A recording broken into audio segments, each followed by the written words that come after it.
Hi viewers, আসসালামু আলাইকুম।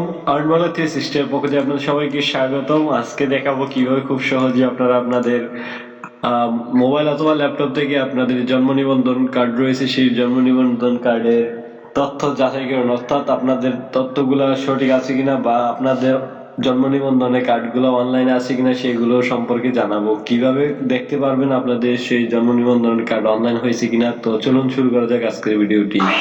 চ্যানেলটি সাবস্ক্রাইব করে নিন, অবশ্যই সাবস্ক্রাইব করে নিন, পাশে থেকে বেল আইকনটি বাজিয়ে দিন পরবর্তী ভিডিও পাওয়ার জন্য। তো প্রথমে আমাদেরকে একটি ওয়েবসাইটে চলে যেতে হবে। তো আমি এখান থেকে ওয়েবসাইটটির নাম লিখে দিচ্ছি। তো ওয়েবসাইটটির নাম হলো everify.bdris.gov.bd। তো অথবা আমি আমার ডেসক্রিপশন বক্সে দিয়ে দিব, আপনারা চাইলে সেখান থেকে সরাসরি লিংকে ক্লিক করে আপনারা সেই ওয়েবসাইটটিতে প্রবেশ করতে পারবেন।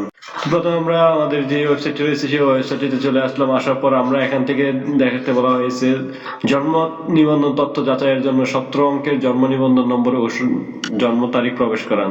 তো আমরা এখানে এসে আমাদের জন্ম নিবন্ধনের যে রেজিস্ট্রেশন নাম্বারটি রয়েছে সেই জন্ম রেজিস্ট্রেশন নাম্বারটি আমরা এখান থেকে দিয়ে দিব। তো আমি আমার নাম্বারটি দিয়ে দিচ্ছি, আপনারা আপনাদের নাম্বারটি দিয়ে দিবেন। তো আমার নাম্বারটি হলো,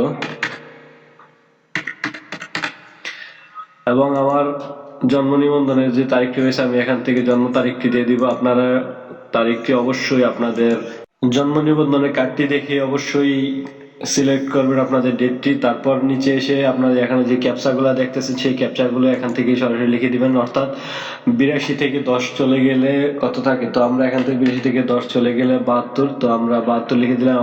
এখানে অনেক ধরনের ক্যাপচা আসতে পারে, 82+10, তো 92 এরকম হতে পারে, আপনারা দেখে বসিয়ে দিবেন। তো আমি এখান থেকে সরাসরি সার্চ করলাম, সার্চ করার সাথে সাথে দেখতে পারবেন আমার যে জন্ম নিবন্ধনের যে তথ্য, সব তথ্য আমার এখান থেকে চলে এসেছে।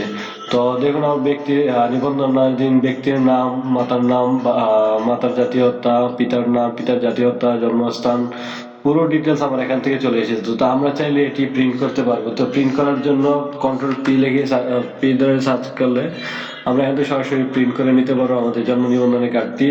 এবং আপনারা চাইলে মোবাইলে স্ক্রিনশটও দিয়ে নিতে পারবেন, অথবা আপনারা কিউআর কোডটি, যে কিউআর কোডটি রয়েছে সেই কিউআর কোডটি ক্লিক করে আপনারা কি ডাউনলোড করে নিতে পারেন। তো আশা করি ভিডিওটি ভালো লাগছে। অবশ্যই ভিডিওটি ভালো লাগলে লাইক কমেন্ট করতে ভুলবেন না, এবং আপনার বন্ধুদের সাথে শেয়ার করতে অবশ্যই শেয়ার বাটনে ক্লিক করে আপনাদের ফ্রেন্ডদের সাথে শেয়ার করে দিবেন। ধন্যবাদ সবাইকে।